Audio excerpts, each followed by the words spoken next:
You should all get a little notice saying got it, that you have to click, which they're doing now. Okay, so last but not least, I would like to introduce you to our speaker today, Nadia, who, bless her, is over in Italy. So she's already told us like how wonderful the weather is over there compared to over here this morning. But yeah, so I want to introduce Nadia. So Nadia is an author, had a book published recently. She's also a life and happiness coach. And she's going to be talking to us today about really how to become your own kind of best friend. So I'm going to pass it over to Nadia now to give us our talk this morning. Okay, so thank you everybody for inviting me. Thank you for inviting me on here today.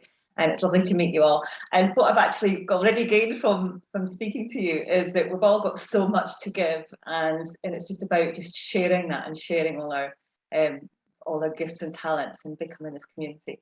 So anyway, as Victoria already said, my name is Nadia Wong. I'm a life and happiness coach, and I live in Italy. I've been in Italy for 20 years, and my journey has been about the aspects of my life. When I was in my early 20s, I started my own business. I was a hairstylist. I grew up wanting to be a hairstylist, but I was a really highly sensitive child, always felt different, never really fitted in anywhere. But what I found was when I focused on what I wanted to do, I had this like energy and enthusiasm for life. So I started my own business at 21 and I was really happy. But because of that, I suffered with chronic asthma, and I had a few near-death experiences in my mid-20s, which led to me giving up hairdressing. But in my near-death experience, what it did was, it's about understanding that I was struggling to sort of even walk upstairs. I couldn't, I really struggled to even, and I'd wake up in the morning just in tears thinking I've got to go to work. And I had a successful business. So I made the decision after my near-death experience to give up my business and to start a new life. And it was just quite a scary thought, but I knew that I had to put me first. So I transformed my life. The thing is, with asthma, you think, well, like you all know this, that there's no cure. It's something that you have to just live with.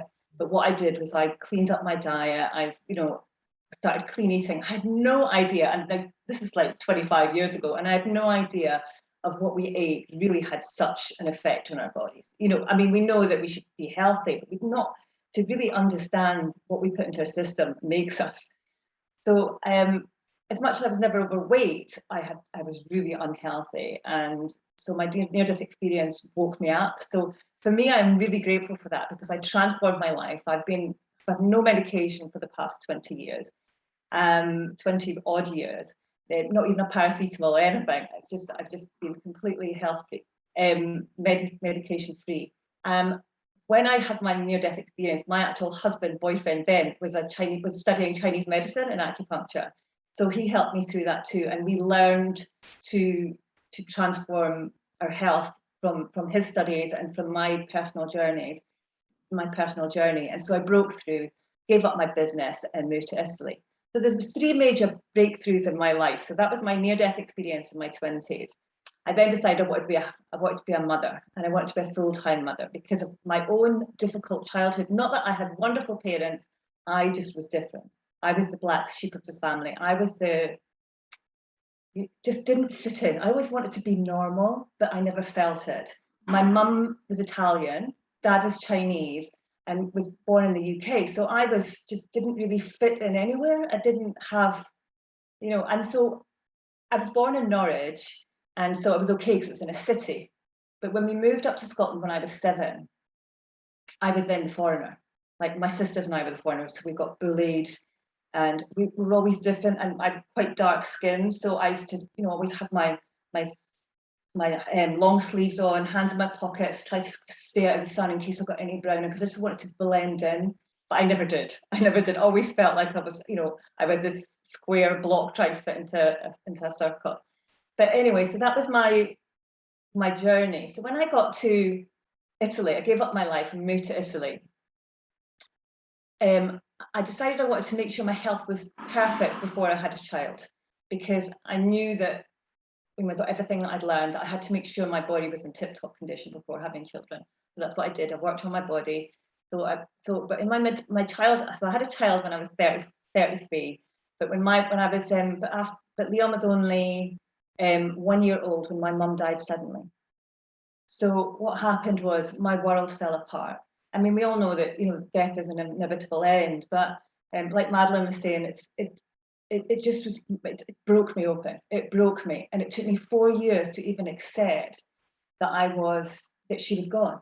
I literally just fell apart. Because I'd had quite a difficult relationship with my mum when I was young. We'd mended everything. Everything was beautiful, but I naively thought I had time with her. But you know, fate had other plans, and so I felt, you know, angry, all the emotions, you know, cheated.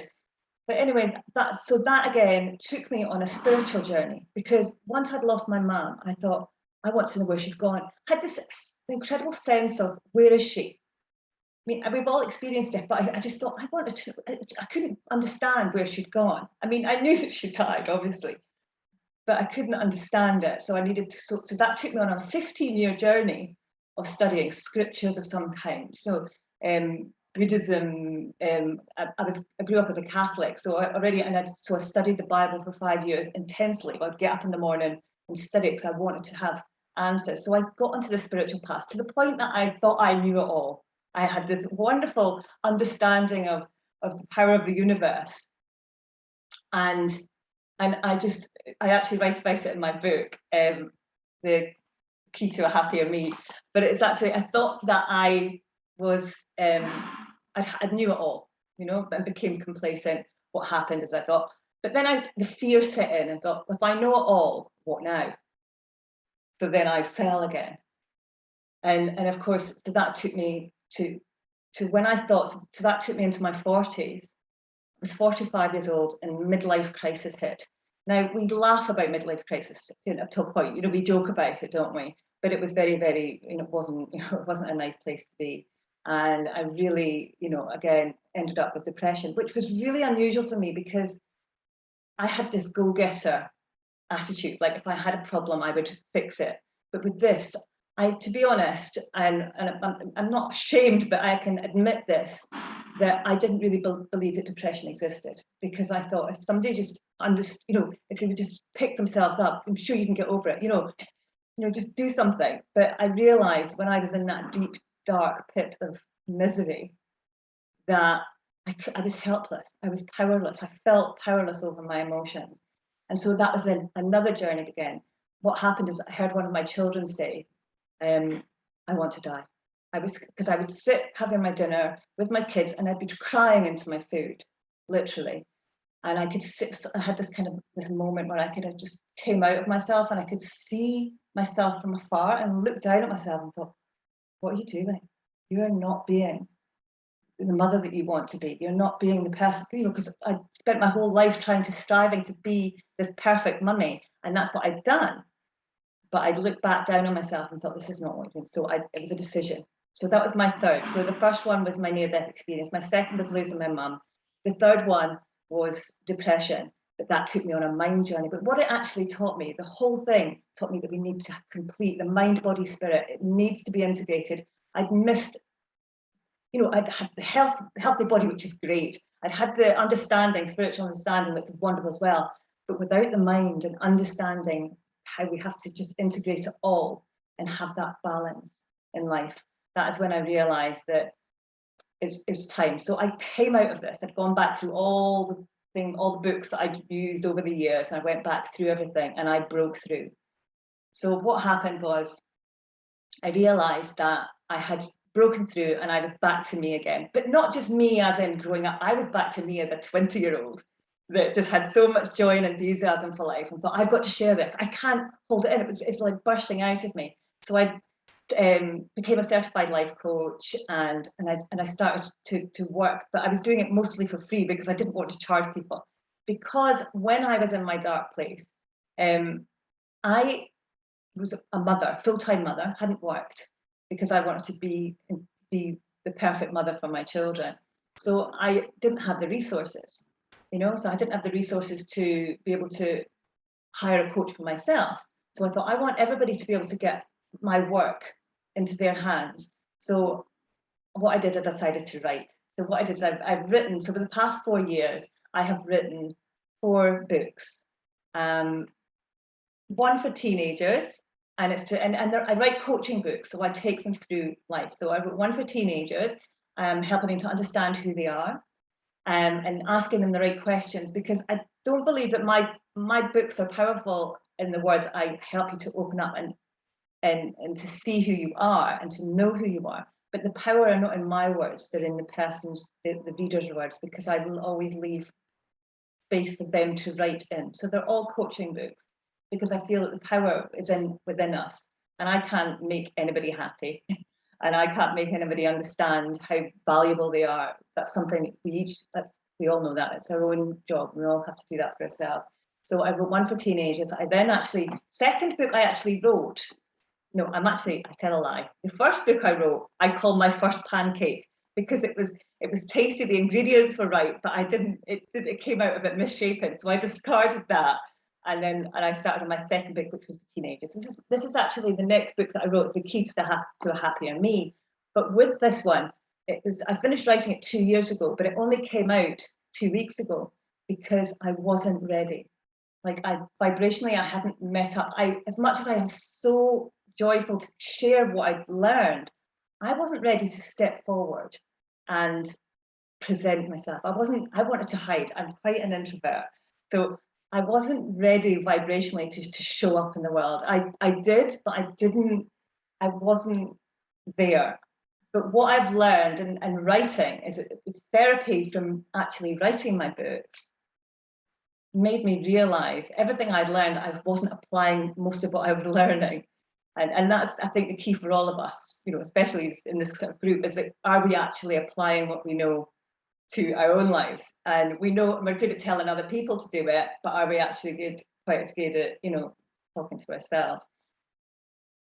So I've come to my conclusion, though, is in order to be happy in life, we need to know ourselves, but really know who we are, not the labels. We need to strip back those labels, who we are, what we do, what we look like, our size and shape, but really understand who we are, because I think that's the majority of our problems. None of us know who we are at the core. We don't know our soul beings. So we need to know who we are, love who we are, and really love ourselves, not in a I love myself kind of way, but really love that person, that child, inner child within you. And if we did, we would treat ourselves differently. And once we know ourselves and love ourselves, we are then free, perfectly free to be ourselves. And that is where I am now. And this is why I'm able to step forward and speak and able to present myself to the world, because I know myself and I love myself. And I'm now here unapologetically being me. And when I have to do these things like these talks, I don't get scared. Obviously I get a bit nervous because, I've got to do this. But I don't get scared anymore, because I'm just me, and I know who I am. I know my intentions are pure, and everything I give with love, and it's for the greater good, not just for me, but for everybody. And I do it selfishly because it makes me feel good.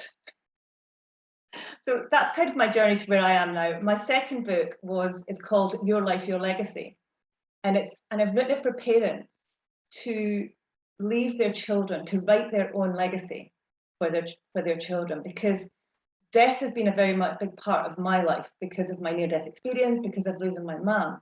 And I believe that we all live with thinking that we don't talk about death enough. We don't live, we have not understood the reality of our mortality.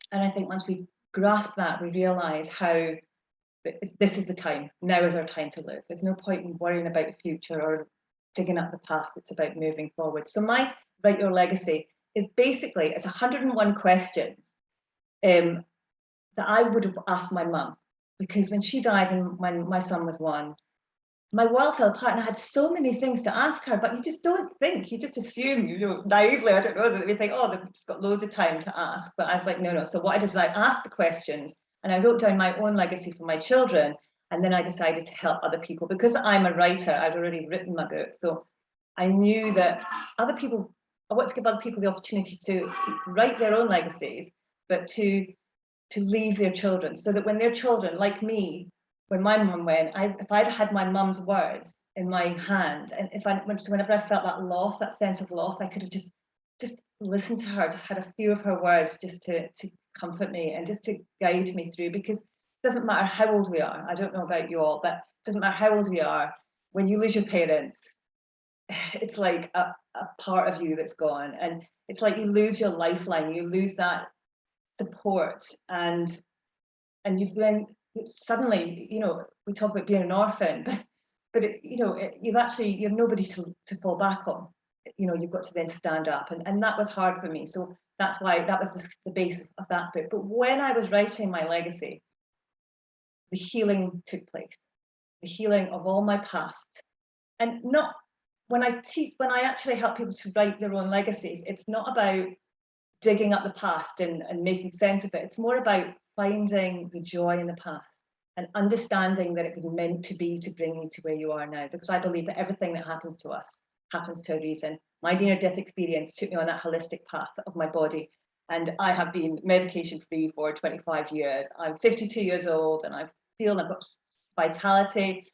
I started running at 45, and I run 3 times a week, and I've run the equivalent of like 12 marathons or something, just in short runs, 20 minutes every other day. So it just shows you, though, my limiting belief, even when I was giving up all my the bad food and was healthy and everything, I still had that limiting belief of not being able to run. But I used to look at all other people and just think, I want to be able to run. So I just started. So it was just taking those little steps, isn't it, about moving forward and realizing that we can do whatever we want. I love running because I can. But what are we telling ourselves that we can't do because of old limiting beliefs? So anyway, this is my background story. I didn't want to go on too long about it, but I just want to talk about how the mind, body, and spirit is so essential, because what we have to nourish, we tend to sort of focus on one area and neglect the other, but it's really important that we nourish all areas of our life, to what we feed our bodies, what we feed our minds, and actually understanding our souls. I now wake up first thing in the morning, gratitude, give thanks, gratitude, put some beautiful ginger and elixir into my water into my system in the morning for my digestion. I eat healthily, and this is what I do. But I also write gratitude and write my day into existence, because we have to make that time for us. If it's okay, I would just like to read a little part of this book. Is that okay? And it's just 2 pages, and it's, as I say, it's the key to a happier me. What it is, it's 10 doors that you look through, and it's been my personal journey. My superpower is I have got the ability to share myself, the depths of my soul, and just my insecurities, my thoughts, because I think that's our problem in life. If we, it's lovely, this network is amazing, which I didn't even know existed, which is wonderful, because I think the point is that we can really be ourselves and know that whatever we're going through, other people are going through their own issues. We all think that it's not, but we're the only ones going through it. Oh, am I the only one with limiting belief? I'm the only one that feels so insecure. Am I the only one that thinks I'm ugly? I had this limiting belief that I was ugly for my whole life until I'd written my legacy, because my mum called herself ugly all the time. And everybody used to tell me I looked like my mum, but I didn't understand where I'd got my ugly label from, because my mum called herself ugly. I saw my mum as ugly because she told me it every single day. She used to look in the mirror and see how ugly she was. So of course I was ugly too. We don't kind of look into why we think, but once you actually do, you start to realize and then think, actually, I don't need to wear that label. That's not who I am. And so I was able to let go of that. So my superpower is that I am now me. Wherever you see me, whatever you think of me, it's fine, because that's just your opinion. I'm me, and I love me, and that's all that really matters. And I think that's what I teach everybody to say. It doesn't matter what other people think of you. And as much as we say, oh, I don't care, we do. We do, but we really have to peel back. I completely say 100% now, but only in the past, maybe even 18 months that I actually love myself completely, because and that's what I do, is I teach people who they are, and how to see themselves and how to take responsibility for to know themselves, because it's only our job to know ourselves, to love ourselves, and to be ourselves. So this is door 4, and it's called Be Your Own Best Friend. Happiness flows as self-love grows. Opening door 4 and sharing ourselves with the truth of its truth is of paramount importance when creating happiness in our lives. I believe that if we were all our own best friends and loved ourselves more, the world would be a happier place for everyone. There would be more love and peace surrounding us, because we would no longer compete or compare ourselves with others, and our need to be recognised or acknowledged for our looks, works, or talents would therefore diminish. We would cease seeking value in society and stop striving to attain worldly treasures to feel a sense of worth. Most of all, we would be happier in our relationships, because we would no longer expect or demand others to love us for us. Instead of looking to be loved, we would focus on being loved. If you were to apply one of the lessons, only one of these lessons in the entire book, this would be the one I would recommend. Not because it is the most important, but because with this lesson firmly in place, in your heart, mind, and soul, everything else you will learn will naturally fall into place. I know this because for me, this was the last piece of the puzzle that I needed to complete myself. When we do not feel whole, life becomes a search for something to fill the emptiness within. Some may turn to drugs, alcohol, sex, gambling, or other addictive behaviours to give them a temporary fix, but when the high wears off, they come back down with a thump, and they are left with an even greater sense of emptiness. They can become trapped on a roller coaster of highs and lows, feeling both euphoric and worthless as they desperately seek that sense of wholeness. The truth is that the only thing to fill that void is pure unconditional love, but not from an external source. I'm talking about love from within. We make the mistake of wanting others to love us, continually searching and striving, but never quite achieving it when we leave our happiness in the hands of others. However, the only way to create sustainable joy and love within ourselves is to build it. The only love we truly need with which to strongly connect is that of our soul and the source of our love. We are the ones for whom we spend our life searching, and no other person, be it our spouses, partners, or children, can make us complete. Earlier in this book, we started this journey towards knowing who we are, and now it is time to learn to love that beautiful soul being and become our own best friends. But before we begin, ask yourself these questions. If your best friend were feeling down, would you tell her that others disliked her, that she was ugly, fat, useless, not good or worthy enough? Or would you lift her up and remind her of all her excellent qualities? If your best friend was feeling unwell, weak, and in need of some loving care, would you bring her unhealthy processed foods you know will make her feel worse, or would you make her fresh and naturally healthy foods to help her feel better, stronger, that will give her more energy? If she needed to feel some love and kindness in her life, would you put her down, ignore her, and carry on as if nothing was wrong? Or would you take the time to listen to her, understand what she needed from you? If she were tired and needed some rest, would you tell her to keep busy, work harder, and guilt her into feeling bad for resting? Or would you encourage her to rest and regain her strength? If she were fearful and needed moral support, would you put more doubt into her mind by telling her all the things that could go wrong? Or would you talk her through it with love and kindness and remind her that she is worthy and capable? The question is, are you being your own best friend? If you pride yourself on being a good, kind, and loving human being, do you extend that courtesy to yourself? So that is just a tiny, tiny part of the book. And it's just what I do is I just help people to open up to the truth of who they are, because we all know what we should do. And if we don't know, there's loads of information, but we don't ask ourselves the right questions. We don't honestly look at ourselves and say, this is what I need to do.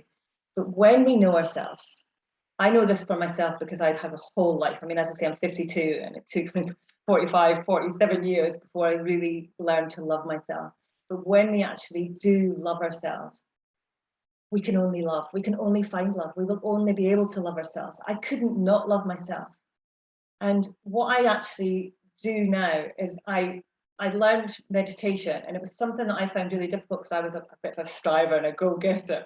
So stopping is one of the hardest things for me, is to actually stop and slow down. But meditation forced me to do that.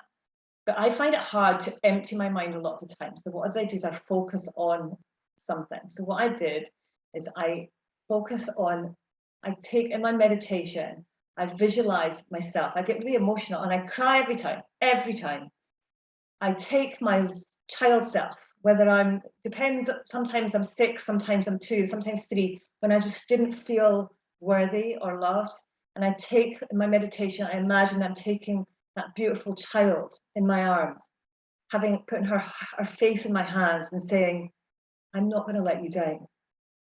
I love you and you deserve to be treated with the love and kindness. And I am here for you and I'm not going to let you down.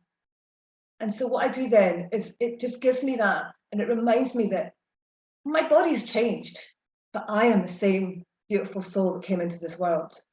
And I know that, and I cannot deny that. And so I take myself and I spend that time embracing myself in my meditation. And then I move forward and I see myself as a 80 or 90-year-old woman. And I come to me sitting in meditation. And I come and I take my hands and say, thank you. Thank you for looking after me. Thank you for feeding me healthy foods and keeping me strong. Thank you for doing this work and loving me, because of you, I've had a wonderful life. Because of you, I can move forward. Because of you, I can die knowing that I have lived my life and done everything that I want to do, because I'm happy. And this is what I do in my meditation. This is how I look at myself. I don't look at myself from an external point of view. Yes, it's nice to have your hair done, but it's about that love, really, really loving that beautiful soul within. And we were born beautiful, but what happens is that we put all these labels on, we let other people label us, but we have to peel those back. And this is what I do in my work. I help everybody to peel themselves back to see that beautiful soul within. Has this been helpful for you? Does anybody have any questions? I think one thing that you mentioned earlier, I mean, well, actually, let's start from the beginning. Yes, I mean, I think it's been really beautiful to kind of hear your story, and I have put a book link in the chat, so if anybody wants to see have a look for your book, they can do. But I think it was really beautiful actually reading out the questions, because I mean, I think as anybody that's does talking therapy, often one thing you're asked is, what would you say to a friend, kind of thing, is one of the questions. And it's true, because I think when you think about that, you wouldn't slag your friend off or criticize them or put them down or shame them or blame them on all of that kind of thing. You would try to uplift them. I was unsure about the feeding the good food. I must admit, I was like, no, I would buy them pizza and chocolate probably and ice cream. So I was like, oh dear, failure. But there's a time as well, isn't it? It's about, would you do that on a daily basis? No, do you know what I mean? exactly, Like, you would also, so it's about treating yourself like that as well, Yeah. But a couple of things I wanted to pick up on. I loved your meditation that you were talking about. I mean, definitely you could see anyway, sort of, even when you was talking about it, how emotional that got you even then. But I do like that beauty of that kind of inner child healing. So I can see how that would actually be really empowering, be really healing, as I say, deep healing. But a couple of things I wanted to ask is, you said earlier, it's all about knowing yourself. So what would you say for everyone that's here today and anyone that's listening on the replay would be like the first step to them knowing themselves? Okay, first of all is tearing back the labels. What I would do is I'd ask you to write down all the words that you use to describe yourself. And then when you see them down in black and white, you'll realize that that's not anything. That describes who you are, what you look like, what you do, but does it say anything about who you are? And by seeing that, you'll realize that's not who I am. And that's when you have to start taking this journey. It's not about, it's not going to happen in a day. It's not going to, I'll tell you who you are. It's a journey inwards. It's about peeling back those layers one by one and recognizing them as labels, and recognizing that some of the things that you say to yourself, that they're just other people's thoughts. They're just other people's ideas. And about living the life that you want to live, because it's about when you actually know yourself and peel back those layers, you think, actually, I don't need all this stuff. I don't need people to think that I'm this. I don't need to show up as this perfect person. For me, it's given me the freedom to be myself. And for me, freedom, isn't it? Freedom for me is one of my, ultimate goals, and that's why I feel that I have reached that point. But the beautiful thing is that I know that because of my nosedive after my spiritual journey, is that I know nothing. I have got still so much to learn, and I don't pretend that I know everything. We have all got so much to learn, and we need lifetimes to learn everything that there is to learn. So it's an understanding of that as well. So even though I know myself completely, there's still so much I can learn about myself. And I can see how what you're saying would relate to, in a sense, work-life balance, actually, because when you start putting down the labels of who, often we'll say, I'm a mom, I'm a sister, I'm a niece, I'm this, I'm that, kind of what we do as a job is just one of those identities. And it's about looking at, well, what are the other identities, and do we have balance? Are we allowing ourselves to be that creative person that we might have written down in those labels, or that extrovert, or whatever it might be, introvert. So I can see how that would come into it as well. So I'm just going to go over to, I keep wanting to say Grandma Groove, but I'm sure you don't mind. I'm sure you've been called that before. That's over my to name. Michelle, because to Gigi, because I know you've got your hand raised. So do you have a question for Nadia? Hi, Nadia. Thank you so much for your chat there, and it was really interesting. I too was indoctrinated with Catholicism, and my mother's a devout Catholic. She's 80 now and has been suffering for about 25 years. She had a brain tumor removed, but she's alive. But there's this whole from the religious sector, the guilt that you carry throughout your years. You've got to do what other people want you to, blah blah blah. And I've changed an awful lot in my time. And I'm kind of on the brink at the moment of moving and wanting to move on, maybe going to somewhere with a hot country, all this stuff that I want for myself, which I would do at the drop of the hat. But I have a daughter who's 13, who's got her life here and her friends here, but not settled in school. And that's another thing. 9 schools and still not with it. And grandchildren. And I have this real conflict going on between what I want and what, my kids, my grandkids, it's like, it's such a struggle. And I've been ill about 4 times this year, flu this time, 4 times this year. I do everything I do. You can't believe what I do. Transcendental meditation for 20 years. I look into my Akashic records. I belong to a recovery group. I do all of these things. I eat wholesome food. Everything I do, is holistic. I don't put any drugs in my body, including alcohol. I very rarely have prescription drugs, unless I have to, which this week will be paracetamol because of the flu and just feeling so rotten. But I'm just, I'm doing all of these things, but it's not quite in alignment, because you've got yourself, but you've got your children and your grandchildren. You know what? You have to, it's being healthy, selfish, but at the same time, how do you manage that? I just say go selfish the whole way. And it's the only way, and also to encourage your children to put themselves first. And it seems, that you put they don't matter, but you want them to grow up putting themselves first, don't you? You want them to, it's all very well to do things for other people, but if you're not content and aligned, I mean, obviously it does, other people's opinions matter, but I just know with my own, in my legacy book, I talk about when I was 22, I find my dad's, when he retired at 60, he had written a couple of, pages, or a couple of little jotters, school jotters of his memoirs. And in his memoirs, he said that when I was 13, him and mum wanted to move away. They wanted to move back to Norwich because my mum wasn't happy there. But so when I read my dad's memoirs, I was 25 or whatever, and he said he really wanted to move away, but they didn't move because I wouldn't let them. Now that broke my heart, because they listened to me, and what did they know? What did I know? Do you see what I'm trying to say? Yeah, but if you're trying to go to a different country and your daughter refuses to get on the plane, you can't leave her here on her own.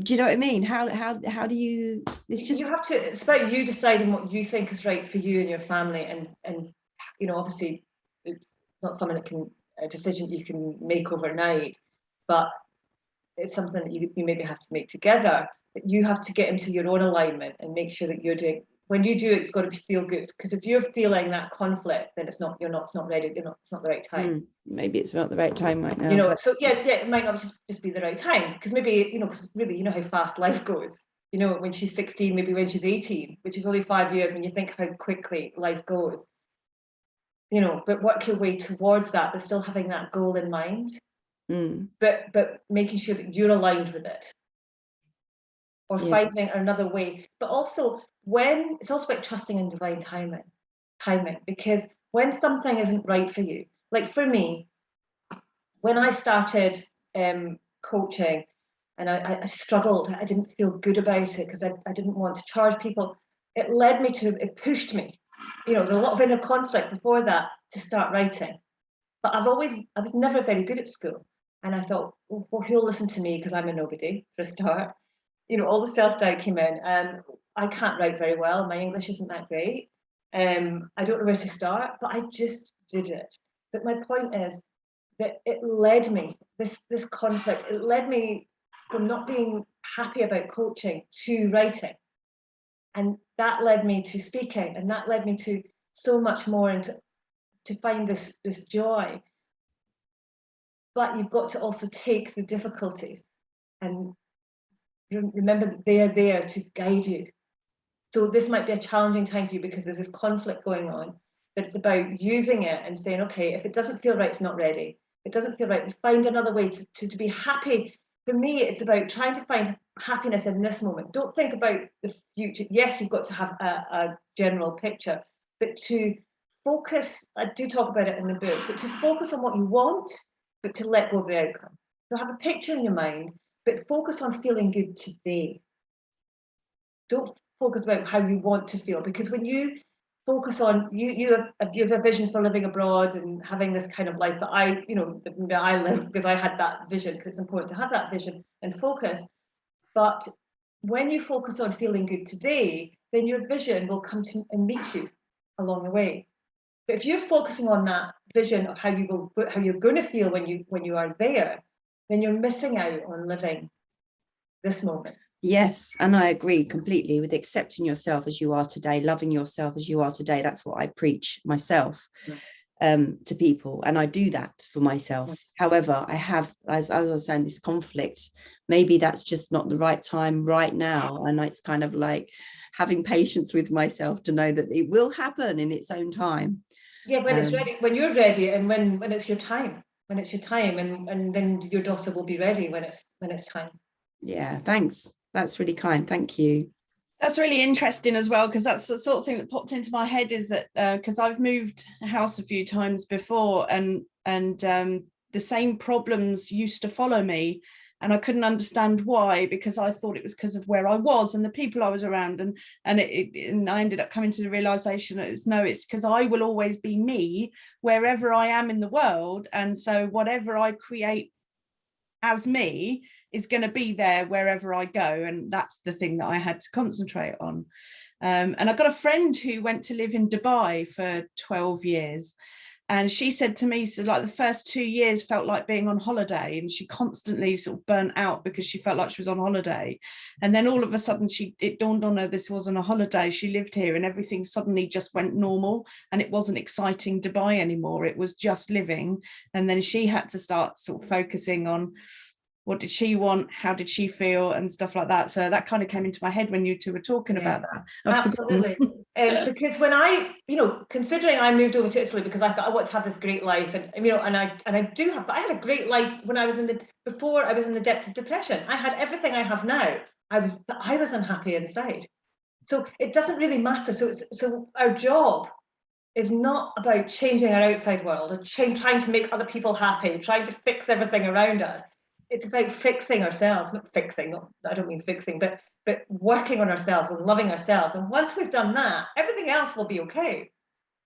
So it's just about understanding that, as I said, and this is why it was another shock to have this depression, because I had everything I ever wanted.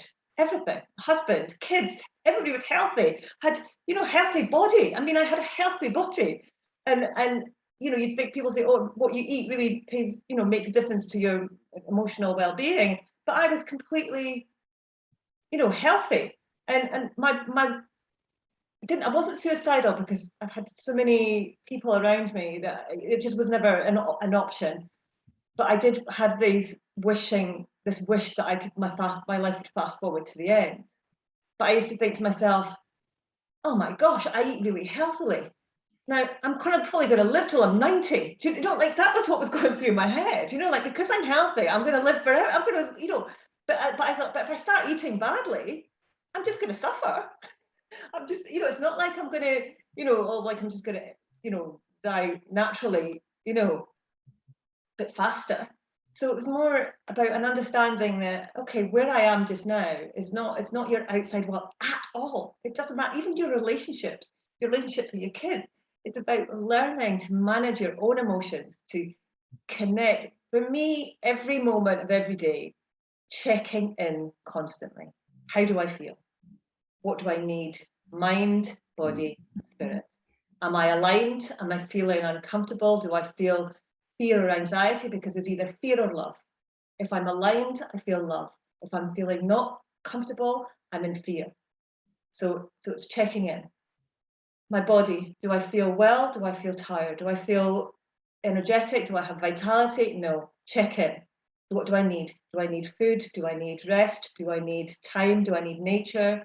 Into walks in nature? Do I need to focus on? Then again, if I'm all over the place and I'm full of worries, I have to look into my mind. And what am I focused on? Am I looking at worries? Am I projecting? Am I just making up some projected future about worry? If something happens in the future, you know, oh, what will happen if? What will happen if? And then I think, actually, that's just my own made up story. And I sort of focus on gratitude, what's going right, focus on what I can deal with at the moment, and take myself out for a walk and connect with, you know, for me, walking is wonderful in nature because it works with the mind, body, and spirit together. All, you know, everything becomes aligned, and for me, that is a beautiful way to change your state of now. But it's always checking in. Whenever you don't feel right, check in. Is it mind, body, spirit? Is it all of it? And just do take that moment. And even in the midst of a busy day, you've got a client, you know, you need to. I do another like 1 minute meditation. If I'm feeling uncomfortable, just take a minute and just close your eyes and just imagine a waterfall of water, pure, clean, beautiful water, coming into your glass. You're a glass of muddy water full of dirt. And just imagine that instead of trying to pick out the uncomfortable parts, instead of trying to dig out all the dirt, pour beauty, pure love, pour love and light into you, and pure water, and everything else will naturally spill out. So it's what you put into your system that matters. It's not trying to dig in and sort through it all. It's about pouring in that beautiful love and light and let it fall out. And that just takes a minute just to kind of change that and to empty your system and clean your body as well, because it helps you to actually work on your body, and if there's any pains and help them wash away with that, you know, 1 minute. And it just kind of just changes your state so you can just move forward. It's not about taking hours and hours of your day on yourself. Obviously, you know, the more you do, the better you'll feel. But knowing that you matter too. I've actually provided a booklet, a worksheet, that you'll be able to get your hands on. It's about, and I ask you some questions, and it's about taking responsibility for yourself. But in there's a little story that I actually wrote about tying the shoelaces. I'll just, if that's okay, I'll just tell you this story quickly. It's about when I was out running one day, and I was doing really well, and I love this run. I only run 3 kilometers at a time, so I've kind of got sort of 2/3 of the way around, and I was really enjoying it. I was in my stride, and I could feel my shoelace coming undone. So I was like, oh, I'm not far from home. I'm not far from home. So I thought, I'll just keep going. I'll keep going. I'll keep going. Until I got to the point that all I could focus on was my shoelace. I wasn't enjoying my run anymore because I was worried about I was going to trip up. Oh, it's annoying me. And I thought, right, Nadia, you've got 2 choices here. So I was like, right, stop it. So, because I wasn't enjoying myself anymore. So I stopped, tied my shoelace, and started running again. And it took me a few seconds to sort of get back into a good momentum again. But then as I was running, I had this this epiphany about that's what we do in life, isn't it? You know, like we can see that our shoelace is undone, but we don't stop to tie it. We just think, oh, it'll be fine. It will work. It'll sort itself out. But we need to actually recognize. That's why I say keep checking in and saying, okay, my shoelace is untied. I need to stop, whether it's a second or 5 minutes or a day, and say, I need to tie that, because otherwise what's going to happen? All I'm going to focus on is my untied shoelace, and I'm going to eventually trip up, you know. And so it's about, so for me, it was a great epiphany. It was a great revelation that I got from that one problem. And if we look at life with through the same eyes, when you see something that is irritating you, or it's giving you an opportunity to check in and to learn a lesson from it.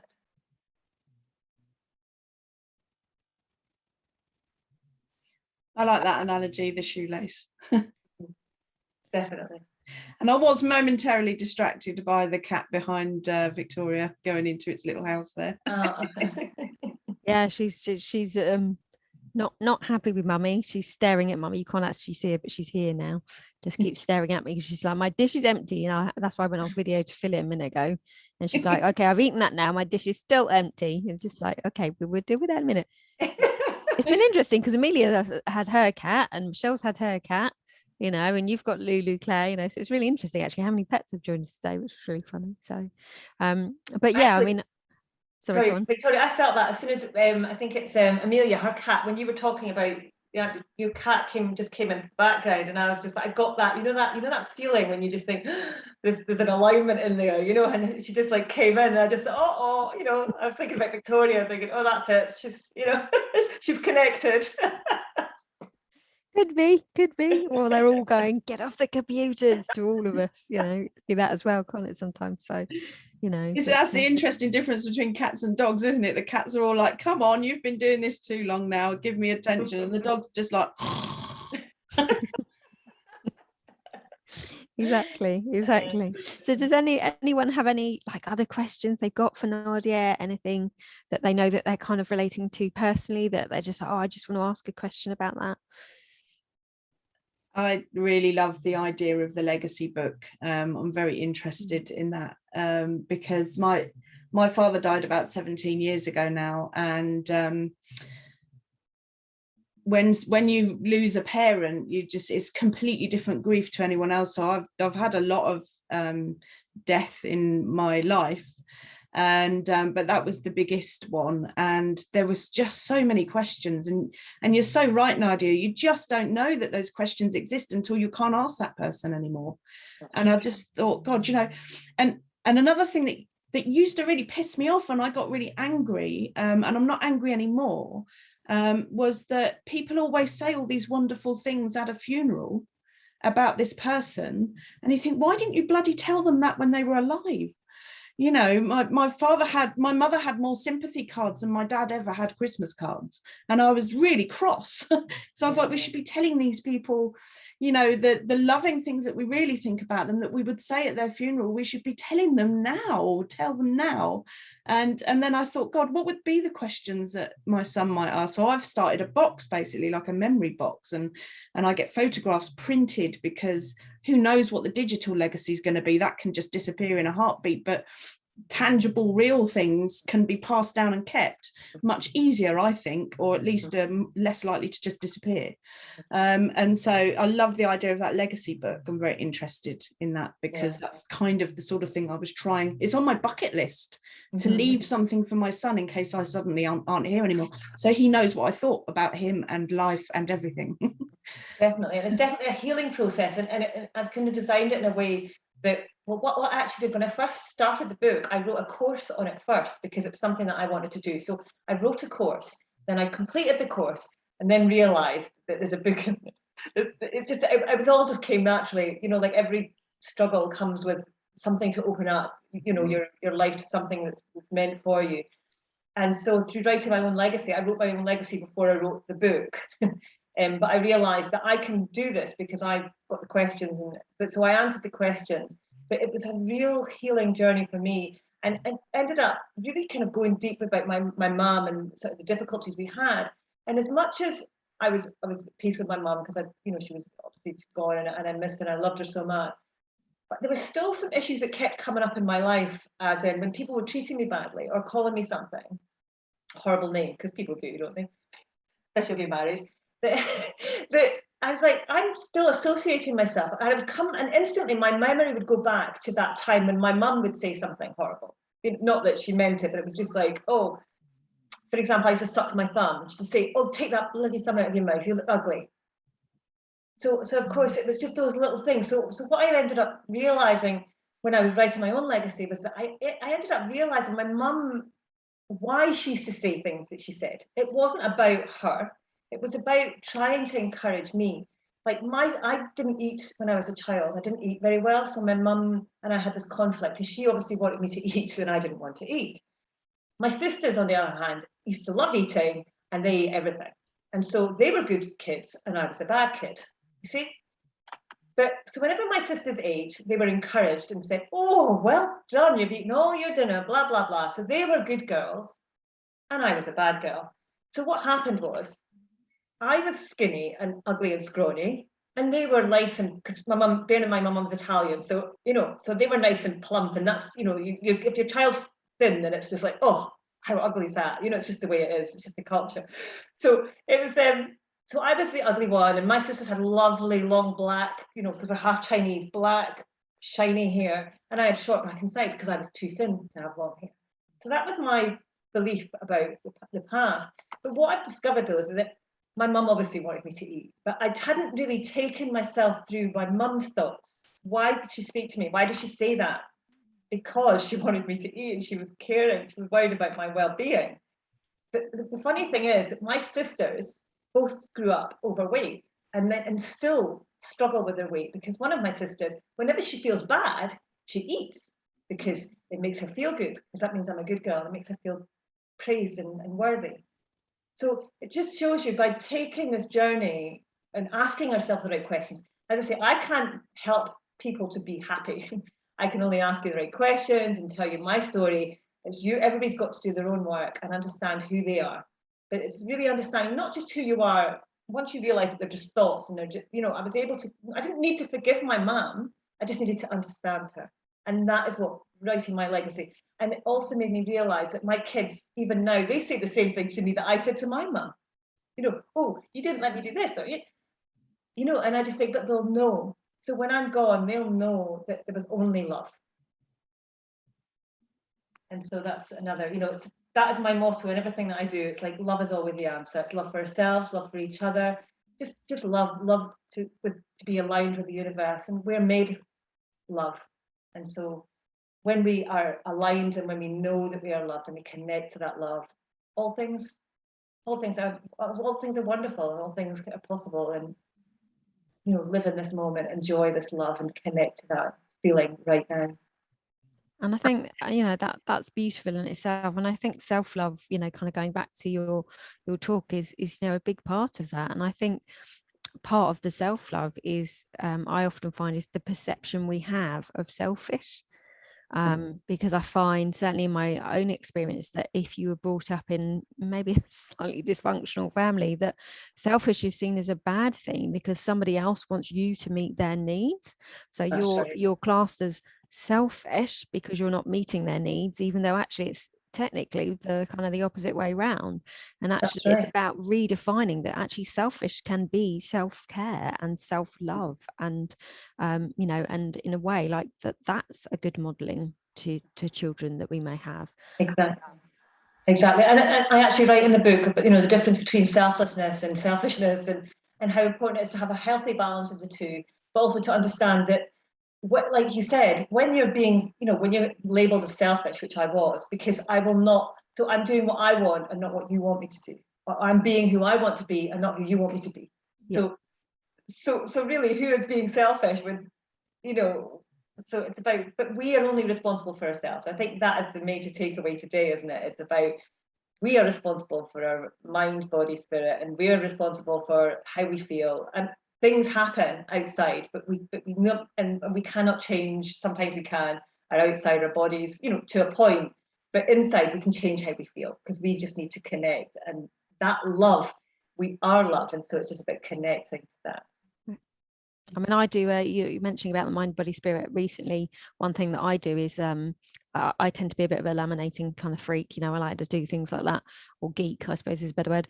And so I did a laminated sheet of doing something for the mind, the body, the spirit, and the nervous system and the heart every day.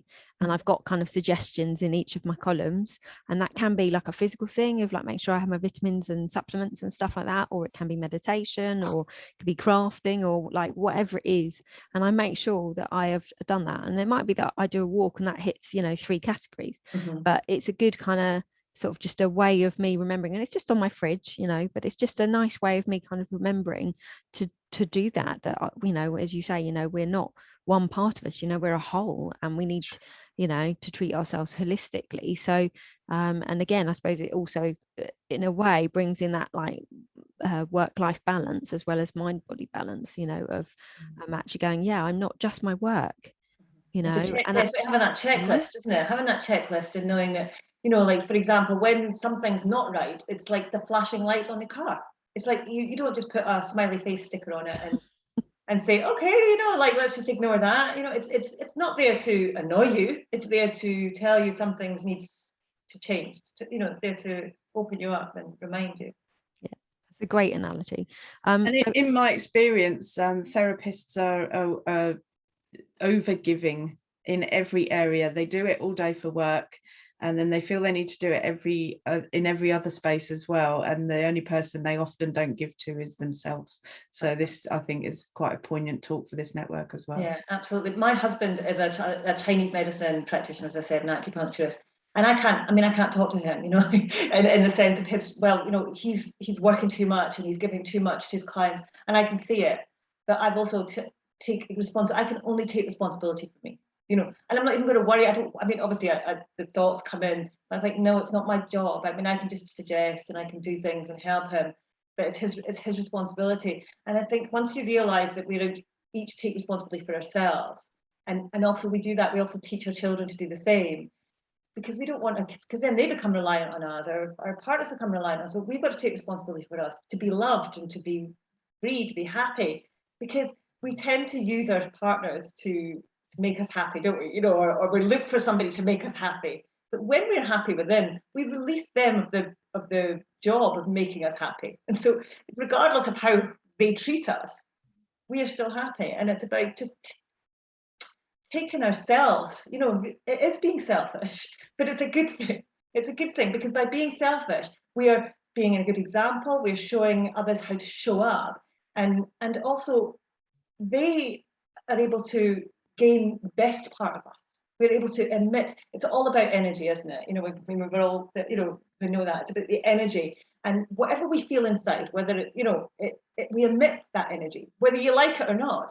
You know, we influence other people whether we like it or not. We put out an energy whether we like it or not. So it's about checking in, because if we are selfish in the sense of like, I do come first, so I have to think about myself first, and then we're able to then share that, and what we do put out then is much more valuable, and it's nourishing for the people around us, for your clients as well, because with clients, you know, they're getting a lesser version of you, you know. And with also therapists, it's also when you come at the end of the day, it's about checking in with you first, taking some time before you walk in that door, even if you work from home, but just taking a few minutes to check in with yourself, feel well, and then go and face your family. Because what ends up, you end up giving them the dregs at the bottom of the beer or whatever, when they should be getting the best part of you.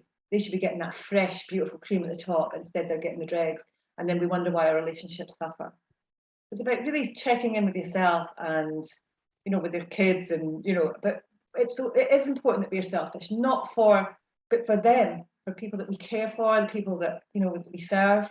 It's important that for them that we take care of ourselves first. Wonderful, thank you. And so just to finish up, just to remind people that there is a couple of links in the chat box. So Joelle did share one for Waterstones and this one for Amazon, and I'm sure there's other places as well.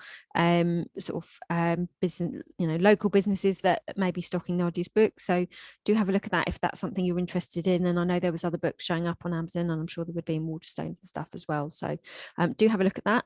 Claire's also shared in the chat box the Becoming Your Best Friend PDF. Claire, are you able to upload that to the website somehow with Nadia's talk? Yeah, I'll put it on the recorded meetings with the talk, but I'll also email it out to you today as well. Bless you. Thank you very much. And I've written, it's got a few pages. It's got the passage that I read. I've actually put that in there as well, so that you can look at that. Lovely. Brilliant. Thank you. Thank So you, last but not least, did you want to just share your contact details, Nadia, just for anybody that would like to get hold of you? Well, you'll find me on Facebook, Insta. I'm not really good at Instagram, but Facebook is my sort of vein. But I've got a website at Nadia Wong, NadiaWongAuthor.com. Okay. You'll find me there. Okay, lovely. Thank you. So I'm just going to stop recording for the talk.